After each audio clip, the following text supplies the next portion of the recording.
안녕하세요 여러분. 잘 지냈어요? 어떻게 지내세요? 오늘은 저는 한국어 대규모 토목 공사에 대한 이야기하고 있습니다. Chapter 44 한국의 대규모 토목 공사 Korea Large Scale Civil Engineering Construction को बारेमा आज तपाईहरुलाई म एक्सप्लेनेसन भिडियो लिएर आइसकेको छु। कृपया मेरो च्यानललाई लाइक, सब्स्क्राइब र कमेन्ट गर्न नभुल्नु होला है त। ल सुरु गरौँ। 토목은 도로, 철도, 공항, 교량, 댐 등 사회 기반 시설 건설하는 공사를 말하는데 한국의 우수한 기술력 바탕으로 국내 외의 다양한 대규모 토목 공사를 수행해 오고 있습니다. 사막의 녹지로 만들기 위한 20세기 최대 규모 토목 공사로 사막의 녹슨 혁명이라 불리는 리비아의 태수로 공사도 한국의 기술력으로 진행됐습니다. 토목은 भनेको चाहिँ सिभिल इन्जिनियरिङ भनेको चाहिँ थोरो भनेको बाटो, छल्दो भनेको रेलवेज, खुङहाङ भनेको एयरपोर्ट, ख्योराङ भनेको चाहिँ पुल, ड्याम भनेको ड्याम, डुङ जस्ता सबै खिबान समाजको लागि सोशलको आधारभूत बेसिक फेसिलिटीहरुमा चाहिँ खेन्सल हानुन खोङसा कन्स्ट्रक्सन गर्ने चाहिँ 인프라스트럭처를 बनाउने चाहिँ construction गर्ने चाहिँ 말하는데 한국의 우수한 기술을 바탕으로 국내 외의 다양한 대규모 토목 공사를 수행해 오고 있습니다.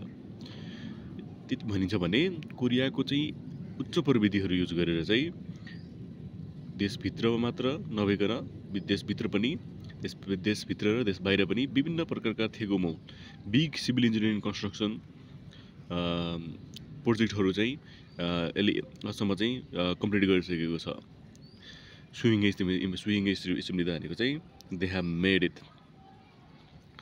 त्यसै गरी चाहिँ सामाकुल नोकचिरो मान्दुल्की हुयान सामानको मरुभूमिलाई हरियो हरित यसलाई रिभोल्युसन भनिन्छ। मरुभूमिलाई हरियो बनाउनको लागि बनाएको 20 सेगी 20 सेन्चुरीको चाहिँ छोइदे खेमो म्याक्स ठुलो बिगेस्ट construction चाहिँ 토목 공 सिभिल इन्जिनियरिङ कन्स्ट्रक्सन 토목 공사로 사막의 녹슨 혁명 भनेको चाहिँ the revolution the green revolution in the desert era भनेर भनिने 풀리는 리비아의 태수로 공사도 한국의 기술력으로 진행됐습니다. भनेर लिबियाको चाहिँ 태수로 공사도 한국의 기술력으로 진행됐습니다 भनिन्छ। तपाईको कोरियाको conducted many large scale civil engineering projects both domestically and internationally. Libya's green revolution in the desert, a massive desert to greenery waterway project led by Korean technology. Greenery water technology. यसले फेरि एकचोटि गरौँ हामी। 토목은 토로, 철도, 공항, 교량, 댐 등 타의 기반 시설은 건설하는 공사를 말하는데 한국은 우수한 기술력을 바탕으로 국내 외의 다양한 대규모 토목 공사를 수행해 오고 있습니다. 사막을 녹지로 만들기 위한 20세기 최대 대규모의 토목 공사로 사막의 녹슨 혁명이라는 불리는 리비아의 태수로 공사도 한국의 기술력으로 진행됐습니다. Civil engineering refers to the construction of the infrastructure such as road, railways, airports, bridges and dams. मिल्छ भने Korea has undertaken the very large scale civil engineering projects both देशभित्र र बाहिर इन्टरनेशनल पनि गरेको छ भने with excellent technical capabilities.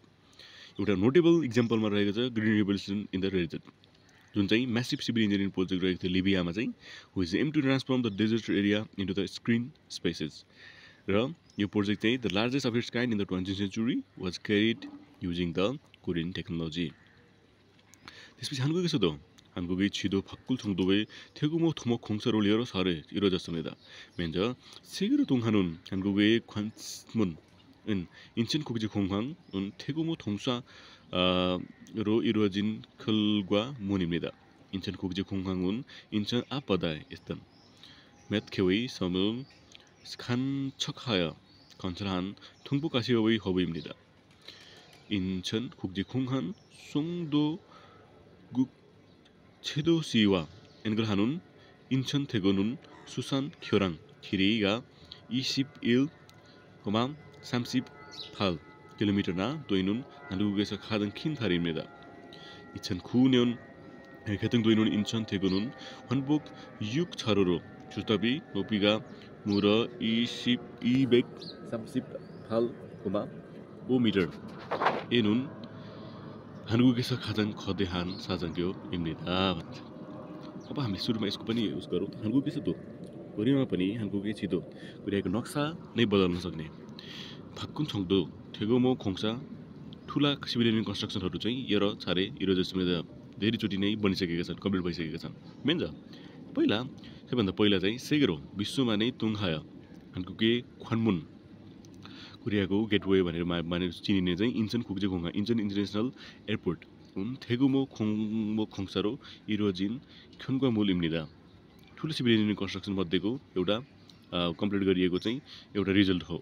인천 국제공항은 인천 앞바다요. 인천 international airport चाहिँ 인천को समुद्रको वरिपरि रहेको चाहिँ नजिकै रहेको चाहिँ एकदम मेचको विभिन्न धेरै चाहिँ टापुहरू सम भनेको चाहिँ टापुहरू चाहिँ खान्छ खायो भनेको चाहिँ उनीहरूलाई पुरिएर त्यहाँ चाहिँ हुन्छ नि त्यसलाई चाहिँ पुरिएर चाहिँ त्यसलाई चाहिँ एयरपोर्ट बनाउनको लागि चाहिँ खन्छनाले थङ्गो गसिआए हैन साउथ एसियाको नै हब हो भनेर भनिन्छ इन्टरनेसनल एयरपोर्टलाई 인천 국제공항은 송도 국제도 인천 국제 एयरपोर्ट र 송도 इन्टरनेसनल सिटीलाई चाहिँ जोड्ने चाहिँ 인천 태고 인천 पुल चाहिँ सुसाङ ख्योराङ उच्च प्रविधिबाट चाहिँ खिरिगा जसको चाहिँ लम्बाइ चाहिँ 21.21.38 किलोमिटर रहेको छ भने आन्दोलन रहेको छ भने 한국에서 가장 큰 कोरियाको सबभन्दा लामो पुल रहेको छ। र 2009 मा चाहिँ ओपन गरिएको 인천 태고 पुल चाहिँ होङबोक युक छारो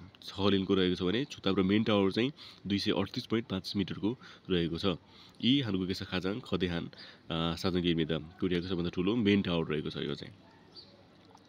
भनेपछि इन्टरनेसनल एयरपोर्ट हो build by land reclamation sea from multiple आइल्यान्डहरू र major airport hub in north east Asia रहेको छ भने इन्चन ब्रिज भनेको चाहिँ इन्टरनेसनल एयरपोर्ट र सोङदो इन्टरनेसनल सिटी जोड्नको लागि गरिएको छ भने 21.38 किलोमिटर लामो कोरियाको longest bridge open in 2009 and cable stayed bridge with a main load height of 238.5 metre रहेको छ। ओके फेरि सुरु गरौँ है। In South Korea, several large civil engineering projects has been significantly transformed the country landscape. A notable example is Incheon International Airport, an internal airport hub in Northeast Asia, constructed through extensive land reclamation from several land islands of the coast of Incheon. र international airport bridge जुन चाहिँ connecting Incheon international airport to Songdo international city is the longest bridge in the Korea at 21.38 kilometre र जुन चाहिँ 2009 मा open भएको थियो भने Incheon bridge is the largest cable stayed bridge in Korea with the main tower height नै 238.5 metre रहेको छ भने total 6 lane going in the both direction 6 lane चाहिँ बोथ दुईटा डिरेक्सनमा गएको छ। ओके हङबोक अच्छा हङबोक यदि हङबोक भनेको चाहिँ बोथ वेमा चाहिँ 6 लेनको रहेको छ भने ओके एन्ड इच्छन 십년에 해등도인 거가되고 부산과 거제를 연결하는 데 다리 입니다. 자전거가 6층 터널 해저 신물 터널로 이루어진 충길이 8.2km 세계에서 가장 긴 현장 다리 중 하나입니다. 거가대교는 부산과 거제를 연결하는 중요한 교통도로 사용되고 는 뿐만 아니라 인근 지역 간의 교류를 촉진하는 데도 국의 기였습니다. 2010मा ओपन गरिएको खगादेको भुसान र खजेलाई जोड्नको लागि बनाएको यो पुल रहेको छ। त्यो ड्याम चाहिँ त्यो पुल चाहिँ र साजाङ्ग्यो भनेको चाहिँ जुन साजाङ्ग्यो भनेको चाहिँ केबल स्टेट ब्रिज भनेको केबल ब्रिज रहेको छ जुन चाहिँ लाइक मेन चाहिँ यसमा के भनिन्छ केबल स्टेट ब्रिज भनिन्छ यसलाई केबल स्टेट ब्रिज। त्यसपछि गएर युक्साङ टनल भनेको चाहिँ जमिन मुनिको टनल। त्यसपछि हेच्छ चिमे टनल भनेको पानीमुनिको टनल जस्ता चाहिँ सबमरिन इमर्ज टनल। यी तीनटै एउटै ठाउँमा एउटै पुलमा चाहिँ इरोजन कम्प्लिट गरिएको चाहिँ छोङ्गीखिरी चाहिँ 8.2 किलोमिटर लामो चाहिँ सिकिएछ। विश्वभरिमा चाहिँ खाजाङखिन हेसाङथारी विश्वभरिका सबैभन्दा लामा समुद्रका पुलहरूमध्ये चाहिँ यो एउटा रहेको छ भने खगदे भनेपछि खगदेको नुन भुसान र खजे जोड्ने चाहिँ छुङहान खेतुङरो ट्रान्सपोर्टेसन मध्येमा हाङको पूर्व नानीहरू मात्र नभएर चाहिँ इन्गुन छियक नजिकैको एरियामा रहेको खाने बिचमा चाहिँ नजिकैको एरियामा चाहिँ खेरु रोल छुक्चिन हानि भनेको चाहिँ आदान प्रदान द यसले चाहिँ सराउन्डिङ रिजनहरूको चाहिँ आदान प्रदान चाहिँ प्रमोट गर्ने थेदो कुगे खियाको सुविधा भन्छ the Goga bridge open in 2010 is a bridge connected Busan and Kyoje. It is one of the longest sea bridges in the world with a total length of 8.2 km, compromising the cable bridge on Son or tunnel, an immersed tunnel below the water. The Kyoga bridge serves as a crucial important transportation route between the Busan and Gyeoje, and it is significant to contribute the promoting access between the surrounding regions.